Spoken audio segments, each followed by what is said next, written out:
Hi, everyone. We are gonna go ahead and get started today. Lawful light rang the bell. I was just getting your attention. I'm not trying to scare anybody. So as a reminder, please silence your cell phones. For guests and visitors, my name's Emily Biondo. I am filling in for our club president. He is out of town today. And I want to welcome you all to the 20th meeting of the 50th year of the Dublin-Worthington Rotary Club. And today our invocation and pledge of allegiance will be offered by Al. If you'd stand and pray with me. Father, remind us of the beauty of spring and what new beginnings mean. Please help us to use this newly revived springtime season to revive newness in our hearts, our homes, and in our lives. Help us to be more caring, generous, and thoughtful as we live day by day. Place those in our paths that need help, present us with opportunities to support them, and provide compassion. And finally, we ask that you bless our extended Rotary family and all in attendance today. In your name we pray. Amen. Amen. I pledge allegiance to the flag of the United States of America and to the republic for which it stands, one nation under God, indivisible, with liberty and justice for all.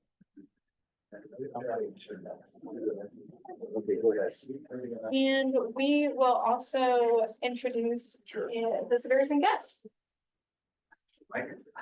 I'll use the mic for this. We actually have a number of visitors and guests, and we'll let Greg introduce them later.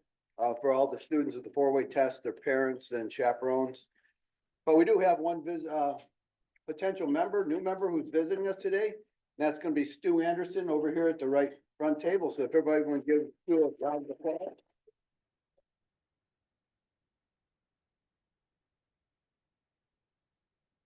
Thank you, Al. And we would like to invite anyone up who has announcements. And while we wait for anyone with announcements to come up, you'll notice that there's an envelope on your table. That is a thank you from the exchange students from when we hosted the youth exchange weekend in February. So if you haven't taken a look at that, maybe take some time to take a look and see the thank yous from the students. Thanks. It's okay. Okay, just to announce that the Community Service Committee will be meeting at 6:30 on the 21st, Monday, the 21st, location to be determined because we're considering changing our meeting location. So committee members, watch your email. Thank you.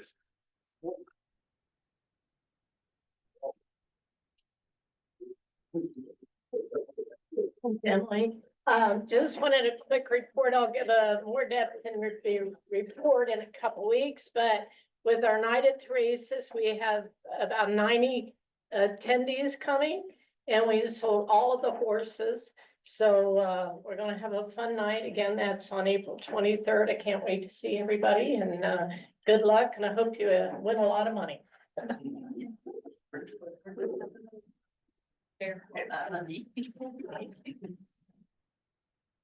Thanks, Emily.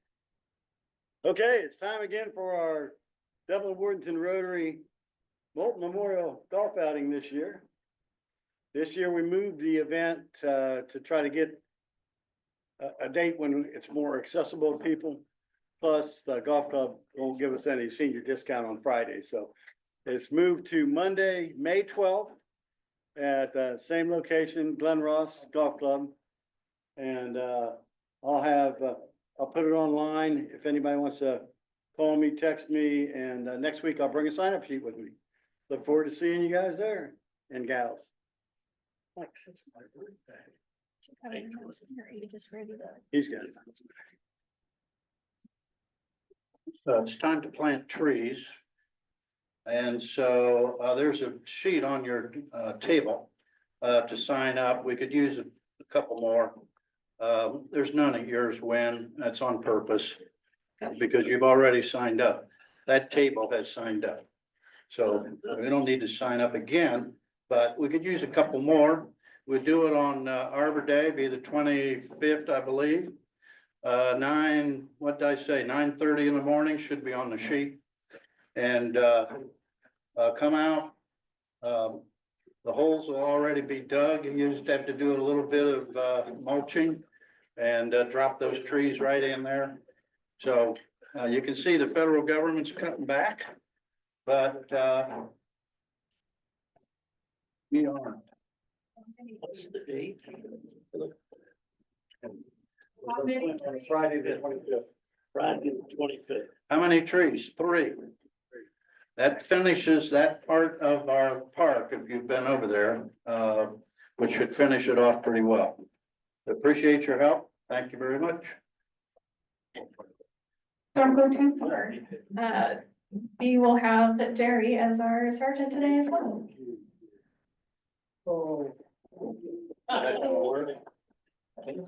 Yeah, good. Yes, we're. Try to shut that off. Thanks, Steve. We'll get feedback. Okay, now I know, can you hear me? Yes. Okay, then, Dave, you're kind of a stranger to a lot of people in this room right now, so go get the bucket, that's right up here. Okay. And it's time for happy dollars, so, we're not gonna take a lot of time here, folks, get your money out, because, we have a lot more important things to do than just collect this money. So, there you go, Don, you're up. All right. I'll just get all out of the way and get 3 happy dollars because we just got back from a 3+ week vacation down south. It was Very great. good. And you saw some baseball games. Saw some baseball, visited New Orleans, visited the first capital of the Indiana Territory, visited St. Louis Arch, all kinds of cool stuff. Too bad you're not a historian. Yeah. Go ahead, Shirley. Been the golf coach of John Glenn High School for 25 years, and he's going to be inducted to the Coaches Hall of Fame next year. Great. All right. And with a winning record. Undoubtedly. Go ahead, Rich. Yeah, well, in honor of my dad, who served in Japan right after the atomic bombs were dropped for a year in both Okinawa and Tokyo, I had the good fortune to join 20 other people on Ohio State History Department trip.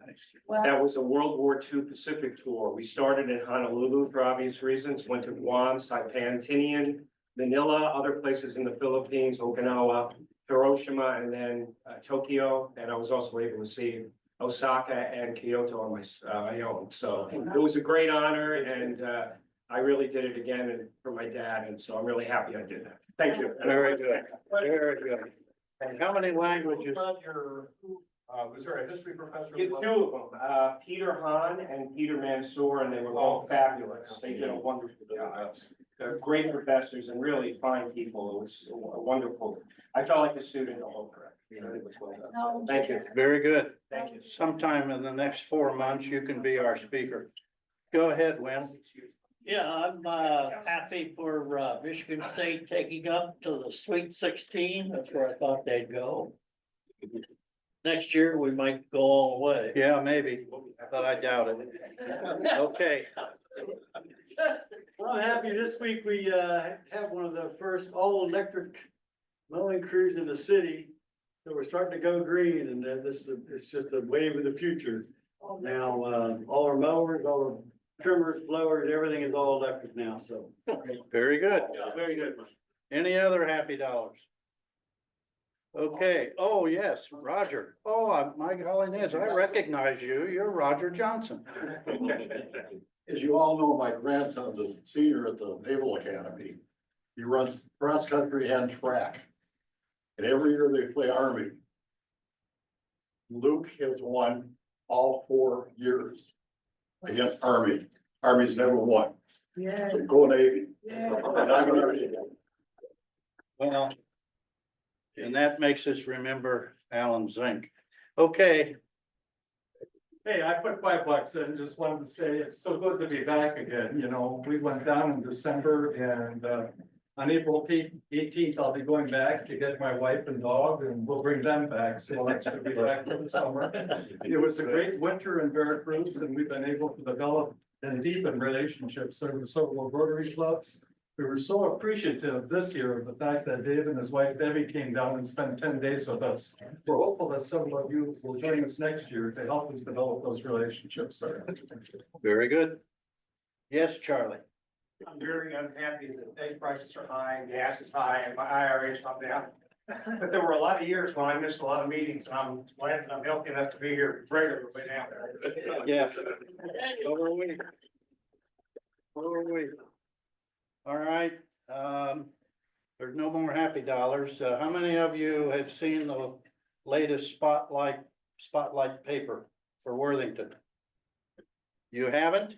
You're on the front page, Jerry. I'm not only on the front page, but I'm above the fold. Oh. So if you haven't been on the front page of Spotlight, because it's easy to do, if you haven't done it, put in $1. We just went through March Madness. Some said it wasn't very maddening, but for the whole room, if you can tell me how many consecutive free throws have ever been made. And I will tell you, first of all, they were not done during a game. And if you can be within 500, then you don't have to pay. So you can save the room if you know what it is.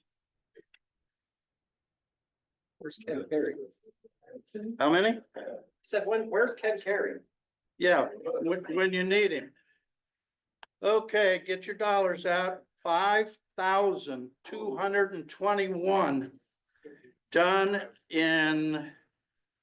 on 28 April 1996. All right, now here's another savior. You could save the room for this. What is Siri's first appearance on iPhones? You might call it her birthday.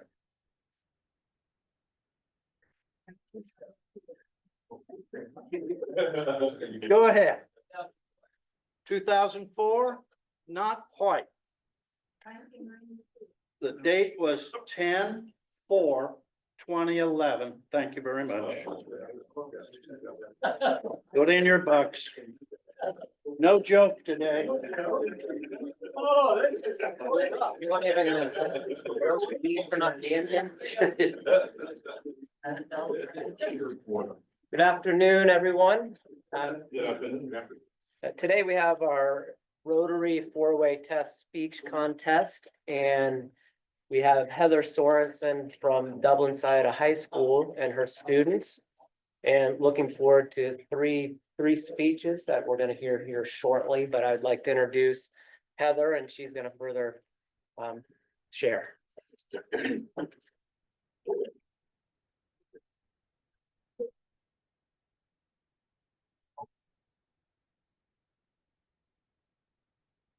Hello, everybody. I am so happy that we get to do this every year. Gosh, I don't even know how many years SADA has been partnering with this club, but a long time running, and I'm just very happy to be a part of this. So today we have three amazing speakers. We've got Arya Hazel Baker. She's going to be talking about the HPV vaccine. We have Marley Beal, who's going to be talking about the stigma against substance abuse. And then where'd you go? And Izumi Hayata, who's going to be talking about book learning. And just to give you a little bit of an idea about what this whole process of this speech means to us over the years, and I'm always astonished. I know it's coming every year around this time, but I'm always astonished at how deep these kids think and feel about the issues that they choose. There's always a vulnerability that comes with the students giving the speeches in the classroom. So this year we've had 4 full sections of students, all who wrote and presented the Rotary four-way test speech in the classroom. And then the students that you see here are the ones who said, I would like to be considered as one of the contestants to move on to this level. So they all had their speeches largely memorized in the classroom. They all did an amazing job. We had a very difficult time choosing the 3 that we would bring. So we're looking at what, maybe 150 students who do this annually. There are personal victories that these students have. Kids with high levels of anxiety who get up and knock this out of the park in front of a class of people. That a girl literally was crying before she came to my room, got up and nailed the speech. I didn't even know that she was crying. Another teacher told me after school was over. And so for her, with that high level of anxiety to get up in front of people and to do such an amazing job, that's a huge win for her that she'll take with her the rest of her life. The students have been revelatory and deep thinking, a lot of vulnerability in front of their peers, personal stories, deeply emotional, and important things to them. And the thought level that has gone into this, just phenomenal. They did research, but they also brought in personal examples and examples from their friends or their families. And so I think you're gonna be very moved and very impressed by what they bring to you today. So. Aria, come on up.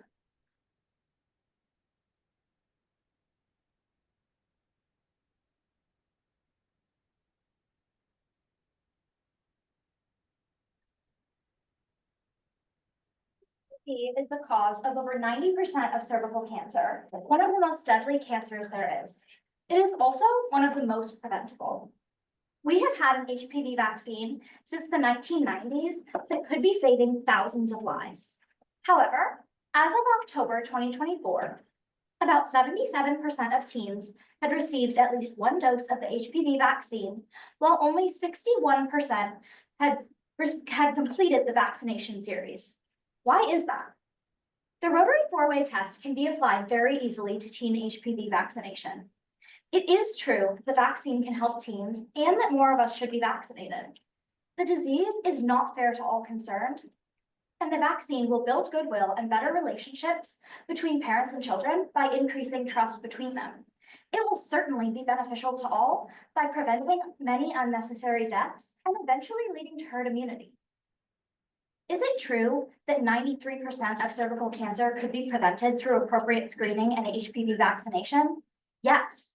Is it true that getting vaccinated against HPV will lead to teens having sex earlier?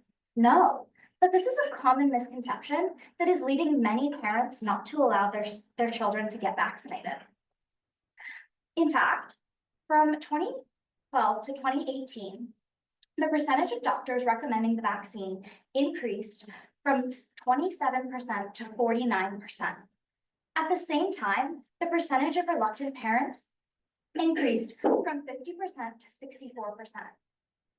While parents fear that talking about sex makes it more permissible, this is definitely not true. In fact, it will build better relationships between the parents and the children and enable parents to educate their children on HPV and other STIs. Is it fair to all concerned that HPV can be transmitted silently or without knowledge of its presence? Certainly not, but this is often the reality of the situation. Typically, males do not present symptoms of HPV while females do. This means that males can be carriers of HPV and could transmit it to their partners without either person necessarily even being aware. Because of this, we need to make sure that everyone can get vaccinated so that we can preserve trust between these individuals and take some of the burden and stress off of both of them. HPV can build goodwill and better relationships by increasing trust between both parents and children and people in romantic relationships. If 2 people in a relationship know that the other person has been vaccinated, that increases trust between them by removing a big and potentially life-threatening unknown. As a teenage girl, cervical cancer is a very real and very prevalent worry. It is one of the most common and worst kinds of cancer. I have received both rounds of the HPV vaccine, and honestly, it was one of the least fun shots I've gotten. I'm generally not someone who does badly with needles, but this one hurt. However, the slight discomfort was well worth it in exchange for the knowledge that I have decreased my risk of cervical cancer by about 90%. If we can get all teens to do this, this will mean that we can decrease this risk for a lot of people. I feel as though my parents allowing me and encouraging me to get this vaccine set me up for success because while I hope not to be in a position to be exposed to HPV anytime soon, it is one less thing for me and my parents to worry about. In addition, it has set me up for success because I now feel like we have opened lines of communications between me and my parents for us to discuss difficult topics such as sex, STIs, and my health that many parents and teens don't feel comfortable talking about. Is the HPV vaccine beneficial to all concerned? Definitely. As I mentioned before, it builds trust and could potentially remove some amount of cervical cancer and other kinds of cancers. This means something very concrete, saving lives. Let me give you an example. My grandfather died in 2021. He was 63, and he died from throat cancer from HPV that he had had since he was in his 20s.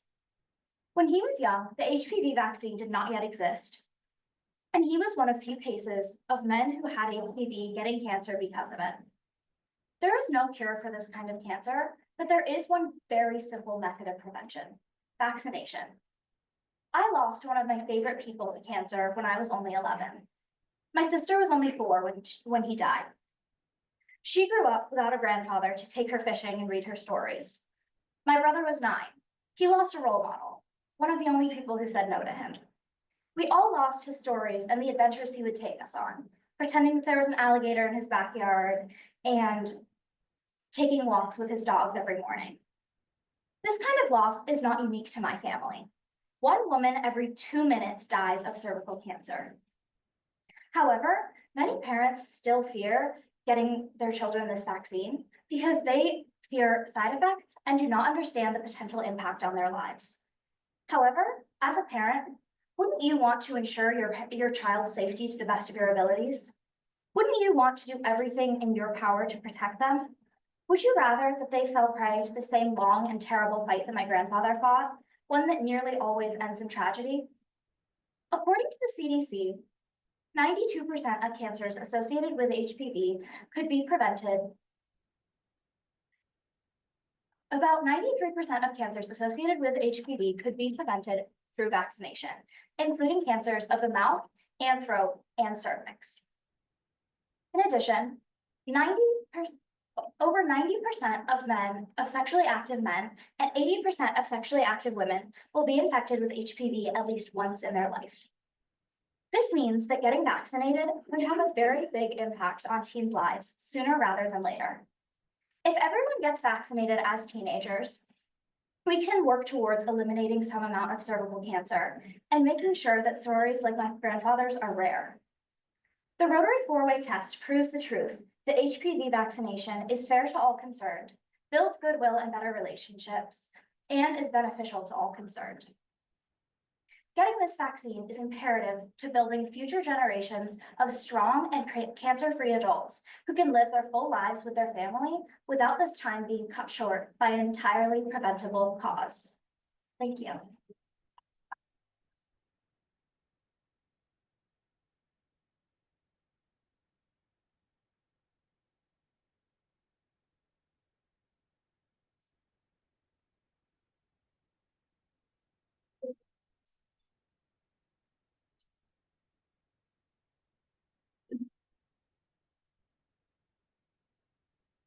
The following are books banned in some US schools and libraries in 2023.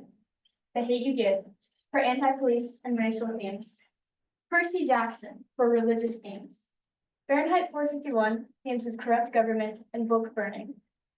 Charlotte's Web, implications of talking animals made some uncomfortable. And finally, ban this book, because it encouraged rebellion.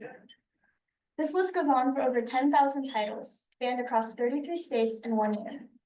I've heard over and over again the explanation for banning books. It protects our children.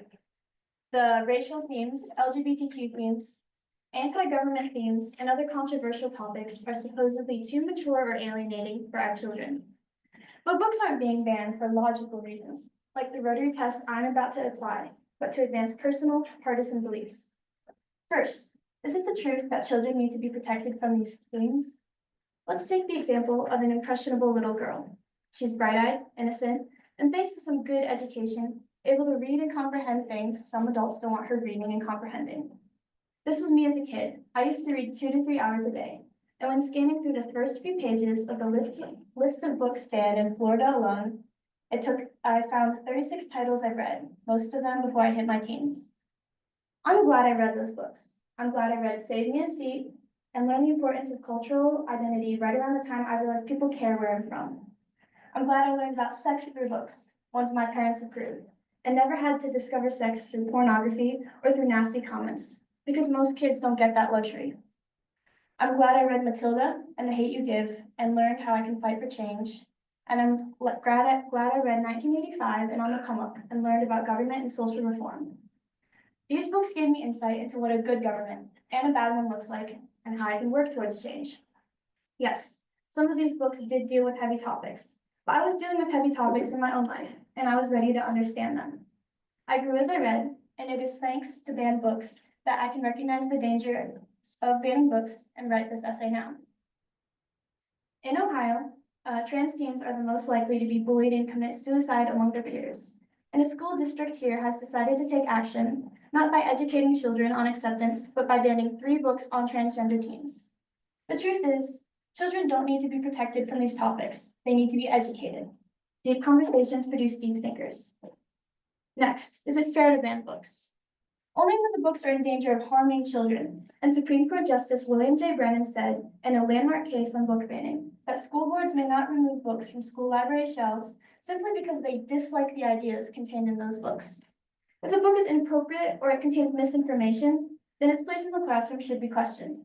However, most books aren't being banned due to, say, libel, which would be valid legal censorship under the First Amendment, but because they contain opinions that people in power simply find distasteful. Often, people who ban books have not read the majority of the book, if at all. Those with the power to call the shots are using children's stories as political ammunition without knowing what they're loading their gun with. All this to shoot at the wrong target, since most children get access to inappropriate content through phones. Many parents who are in favor of banning books are blissfully aware that due to their children's unrestricted internet access, they have already seen far worse. There's no question that we need to protect children from inappropriate topics, but the concern over books is misplaced. Many of the challenged books shine an age-appropriate light on oppressed and minority groups, challenging ignorance and offering students a balanced worldview. Remember, America was built on the principle that an oppressive government should be questioned, with the Constitution encouraging people to revolt against a government that does not serve its people. The irony of now banning books on rebellion and unjust government is palpable. Banning books isn't fair. It's an abuse of power that threatens equality.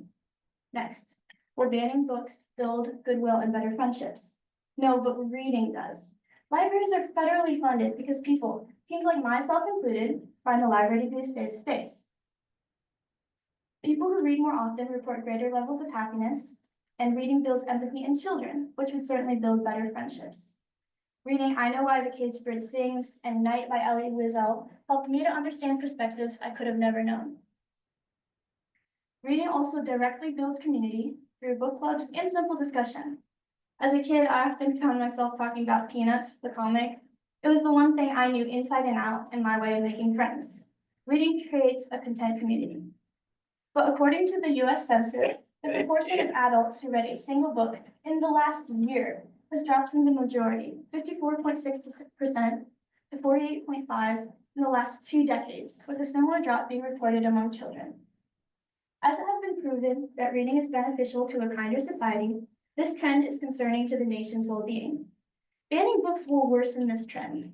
After all, accessibility is one of the #1 indicators as to whether or not a child will read and read well.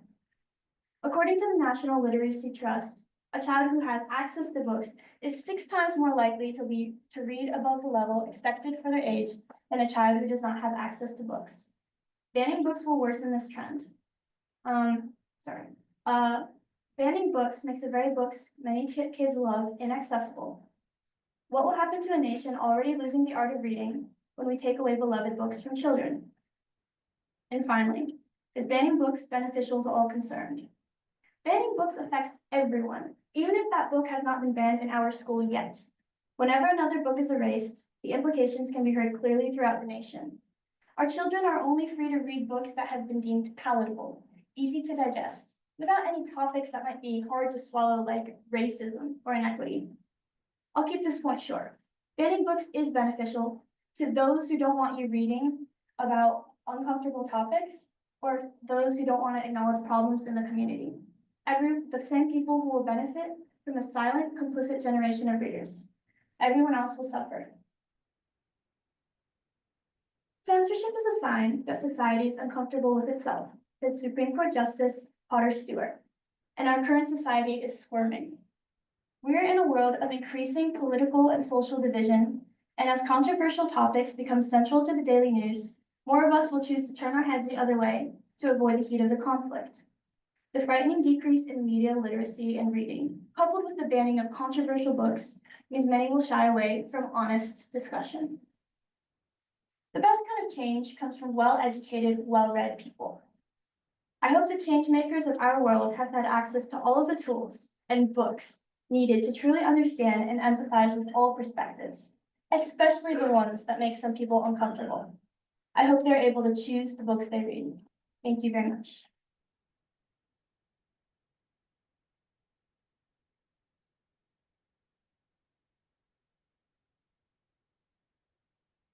Druggie, junkie, crackhead, fiend, zombie, loser, bad person, addict, jerk, unintelligent, tweaker, abuser, delinquent.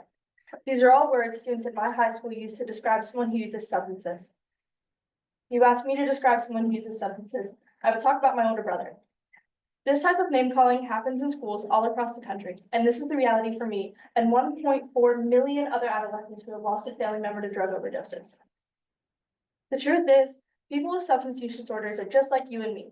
They are children and siblings, they have hobbies and passions and goals, but we don't treat them like that, which often pushes them deeper into addiction. When applying the four-way Rotary test, we can see that it's true that we have a negative stigma against those with substance use disorders. It's not fair that we hold this stigma, and does not promote goodwill and better friendship, nor does it benefit all concerned. We do hold a negative stigma against those with substance use disorders.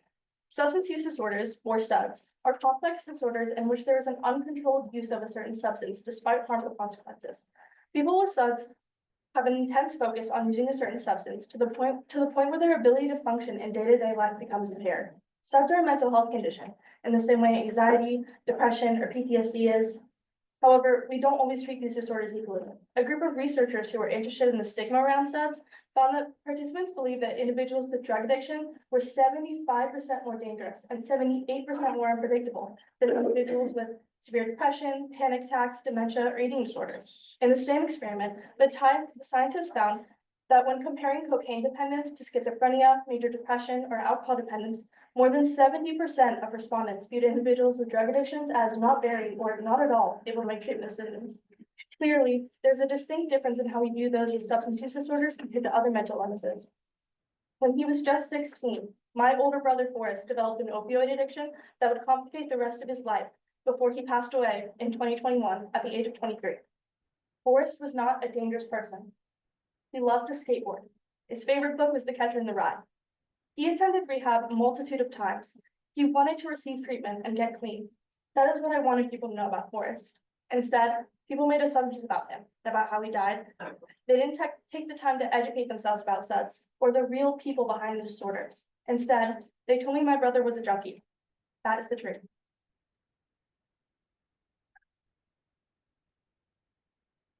People who suffer from SUDs have lost the choice of living a substance-free life.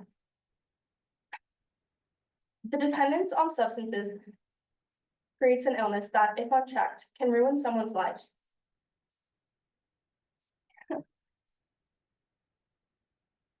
According to the American Psychiatric Association, those who feel more stigmatized are less likely to seek treatment, even if they suffer the same level of addiction severity as somebody else.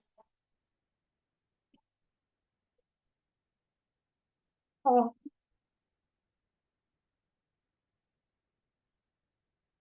Sorry.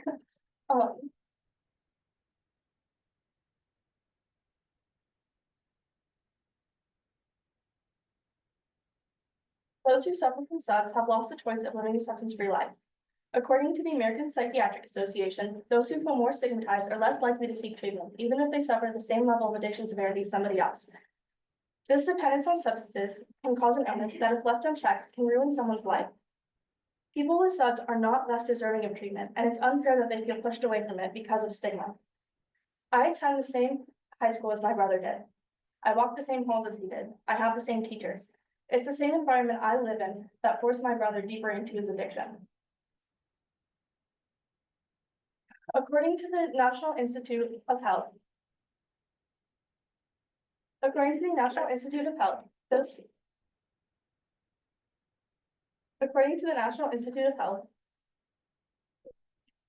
the stigma is described as marking somebody as different and therefore lesser.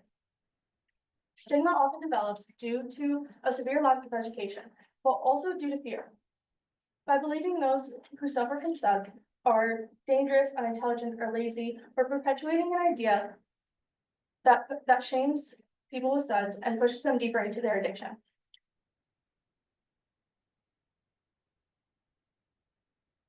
Sorry. That pushes them deeper into their addiction. It's unfair that they feel pushed away from treatment and due to stigma, and it's unfair that they, sorry.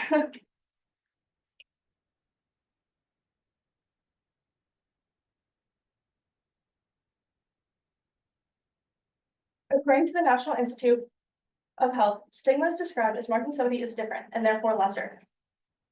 Stigma often develops due to severe lack of education, but also due to fear. By believing that those with SUDS are different, are dangerous, lazy, or unintelligent, we're perpetuating an idea that shames those and prohibits them from getting treatment. When applying the four-way Rotary test, we can see that it's true that we hold a negative stigma against those with substance disorders. It's not fair that we hold a stigma, and it does not promote better friendship or goodwill, nor does it benefit all concerned. In 2021, 106,699 people died from an overdose. My brother was one of those people, but he was more than his disorder. All 106,699 of those people had families. They had passions and goals, hobbies and interests. It's unfair that they felt the stigma while they suffered from their disorder, and it's important to educate ourselves around SUDS so we can help people get the treatment they deserve.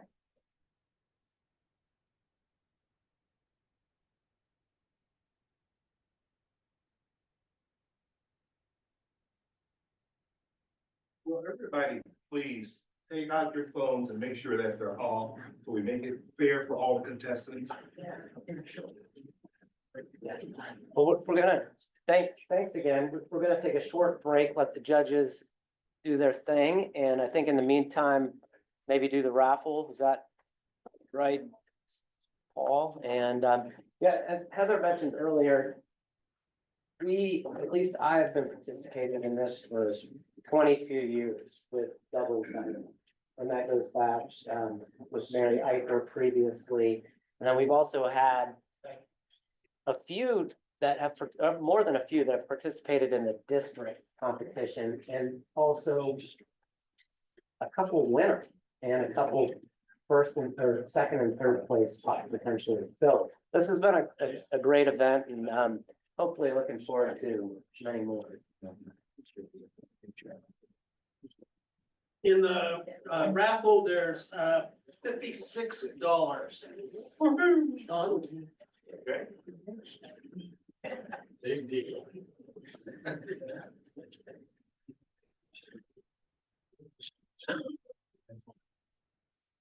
Zero, 2, 3, 4, 7506. Are you sure? It's me. Yes. I'll pay that. I'll pay it here. And in the ace of spades, there's $472. Okay, Rich. Yes. Y'all were.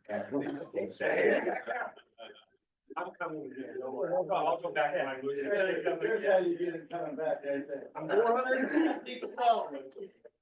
0234 7463. Oh, we're on the opposite ends of that one. I lost some left. Anybody? 7 Must be present. 463. I said 436.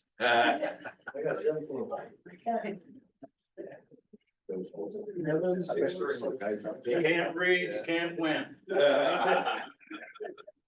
Going once, going twice? So. We'll get another chance. I don't know that he had. 0234 7428. 7428. I'm glad I don't have to walk very far. You're in better shape than anybody else. Second chance will 53, right? If you win, you're forfeiting 10%. Yeah. I figured. Second draw. It's a tariff. Oh. All right.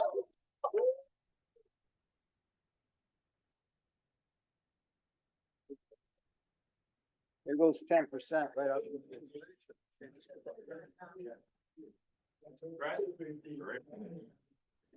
I'll take all those. Way to go, Al. Yeah.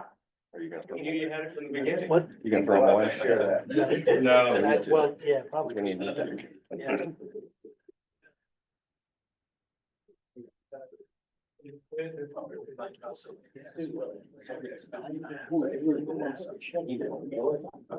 Okay, yeah. That's true. Okay. It's already shown. Sign.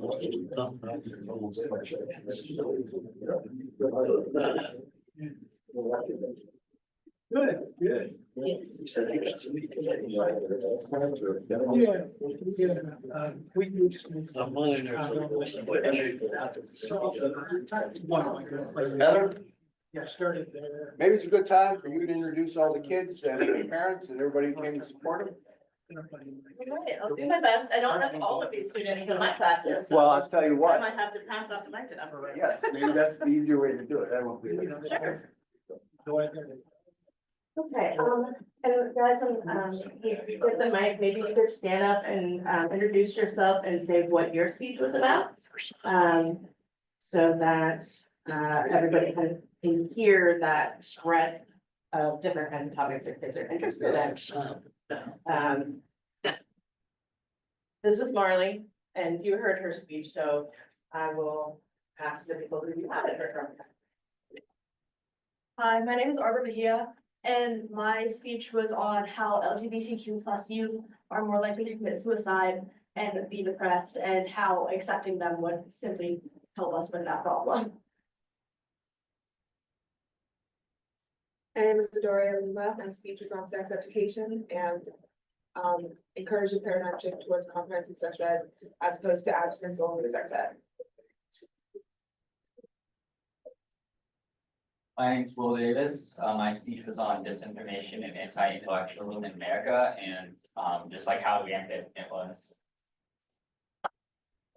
It is. My name is Wagdi Gate, and my speech was on Islamophobia and how it's a bad thing and how we do this.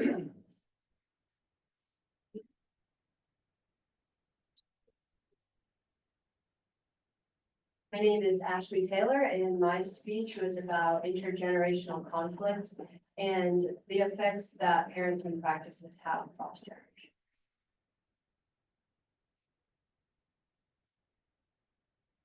And this lovely person here, this is Hillary Belmar. She's my new teammate, and she is also teaching AP language classes, so she should be showing up with me to these from.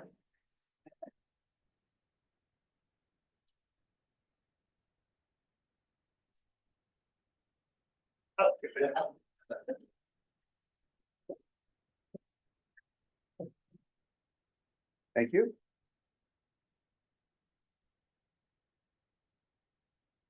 Does anybody have any other announcements before?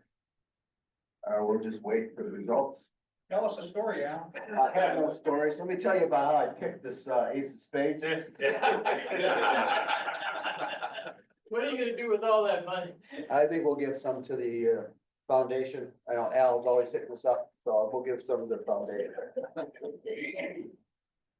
Al, Yes, Kevin, how many of your past students have ever talked to you about what this impacted their professional life Professional lives.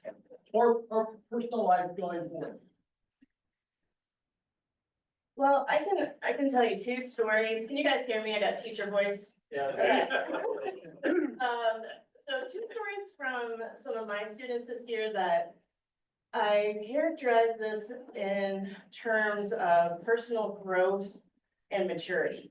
So just serendipitously in the same class, I had two students who wanted to talk about something very vulnerable. And thinking about it, what I was like as a teenager, I would never have done anything like this at all. One student wanted to talk about his experience with sexual abuse as a child. You can imagine how difficult that would be to reveal to a room of your classmates who did not know this information before. So in addition to being a very serious, heavy topic, the maturity that he brought to it and the way that he was, he was able to talk to me ahead of time. He was working with his counselor to determine what would be appropriate to share and what to hold back. But he said specifically, I want other people to know, because he knew the statistics of the numbers of students sitting in that room who could have gone through the same thing. And he said, I also think it will be good for me. And so you have that self-awareness to understand that place that he'd gone through this healing and he wanted to be able to help other people, but he also knew it'd be cathartic for him too. So, I mean, to see that out of a 17-year-old kid, I don't know about you, but I don't care what he does for that speech after that. He's had a life-changing moment. And to hear the acceptance that the other kids had on the, at the end of the speech and thanking him for his honesty and his vulnerability. There was no judgment, there was acceptance, there was appreciation. Same class, another student decided that he wanted to come out. He's a student whose cultural background and whose involvement in sports may have made that more difficult for him than for other students. Some kids in the room knew, other kids did not know, and he was not super close with them. But he made that choice. And again, the reception of the other students was acceptance, appreciation, thanking him for being brave and for being vulnerable with them. So, in addition to hearing all kinds of amazing topics that are serious and adult level conversations that we may have of these kids who are, 17, maybe some 18-year-olds. I don't know, are you 18 yet? You're 17, okay. Okay, so one 18-year-old. That just, it boggles me, but it's also, I was telling you earlier, it's my favorite time of the year because you get to see how much kids care about issues, how much they care about each other when they hear these very vulnerable stories of their friends, and seeing them just kind of rally around. I've heard kids talking about other kids' speeches when that person's not in the room because of what it meant to them. So, yeah, that's why we'll keep coming back until you tell us to go away.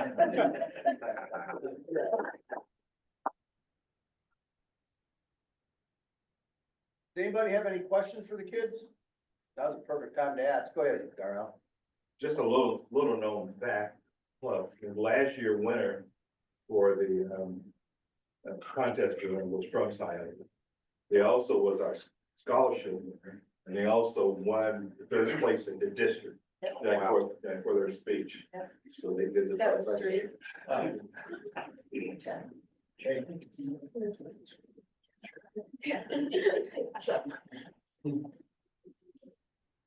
have a question. So how long do you work on your speech? How long does it take to create it, prepare, practice?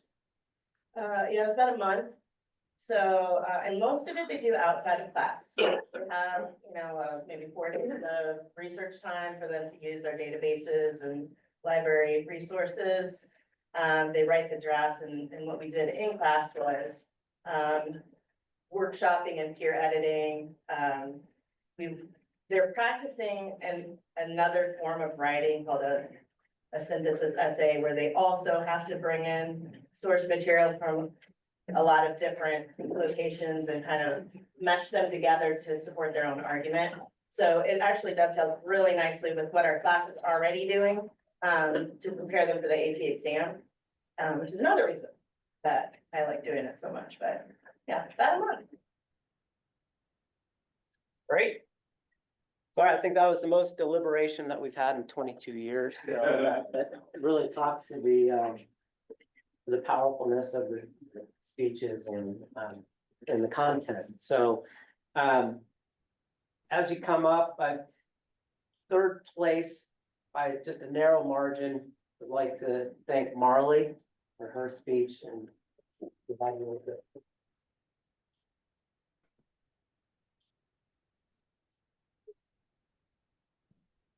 In second place, would like to thank Izumi and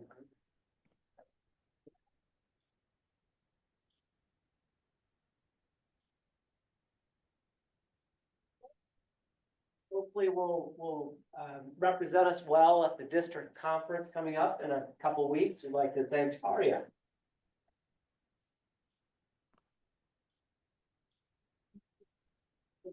Appreciate you every year doing this, and we'll look forward to many more years to come. Thank you. Thank you.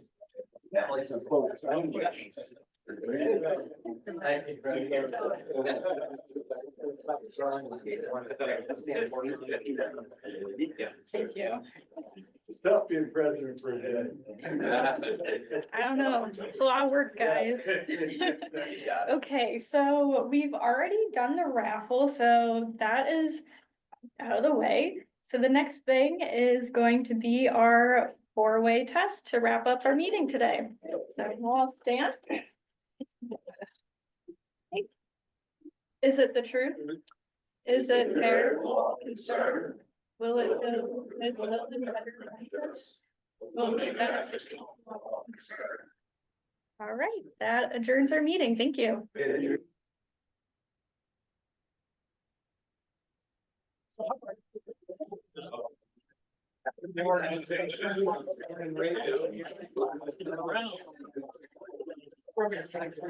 Yeah, once one old high school.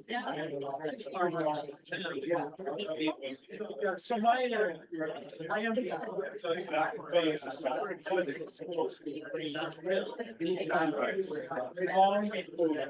Long before either. How you guys doing?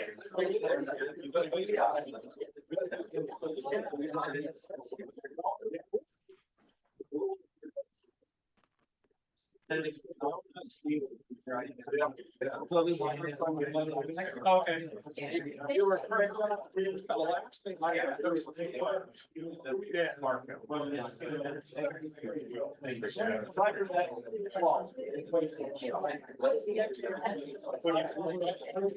I take my.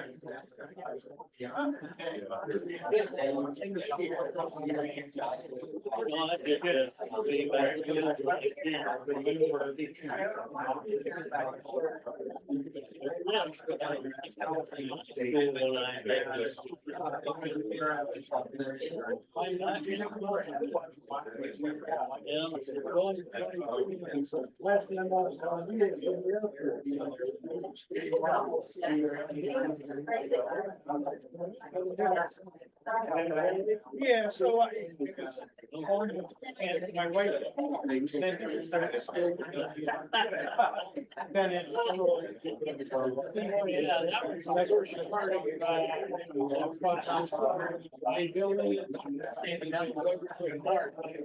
So there. And then just.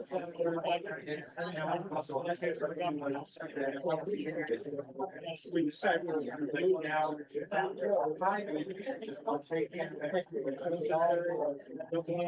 We got about a year left. Good job. Really excited. So now we've been here for a year and 3 months. Enjoying it, being here. So Years.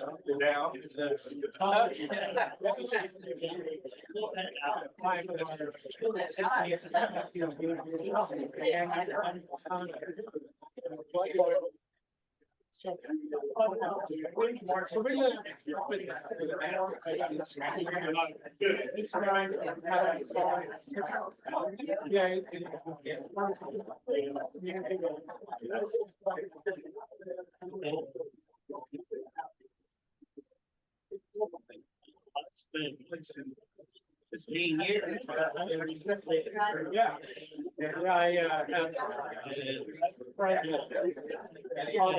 Yes. Yeah. You should go in there someday. He's a great guy. Yeah. He's got some really cool. You like cars? Yeah, Then you get that car one, everything is like. He's a really great guy. Like, I'll go. Inventory. Things like that. Well, I had. Early, good application. His passion. He's going.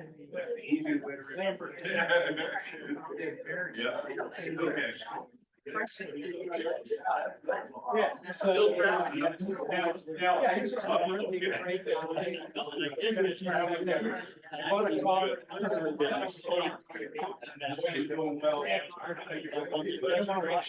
So then I.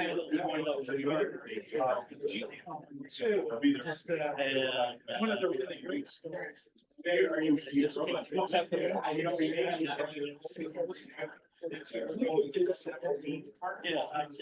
He goes out. And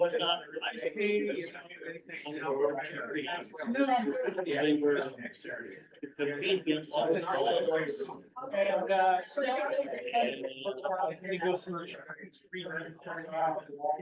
He was talking.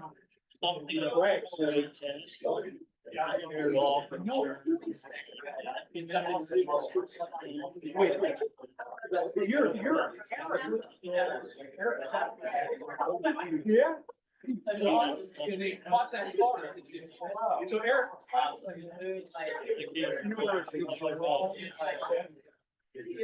Harriet. So, but anyway, yeah.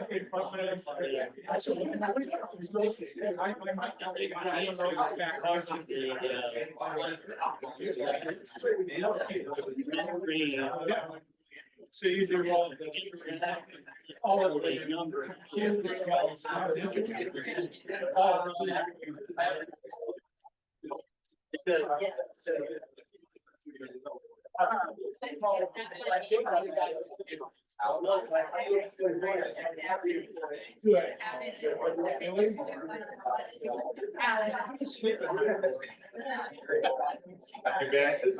Hey, George, how you doing, bud? Yeah, good for you. How long you been?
Boy, that was, I mean, those speeches hit on things. So we had a whole group in cytopathology that just did HPV testing and cancer, you know,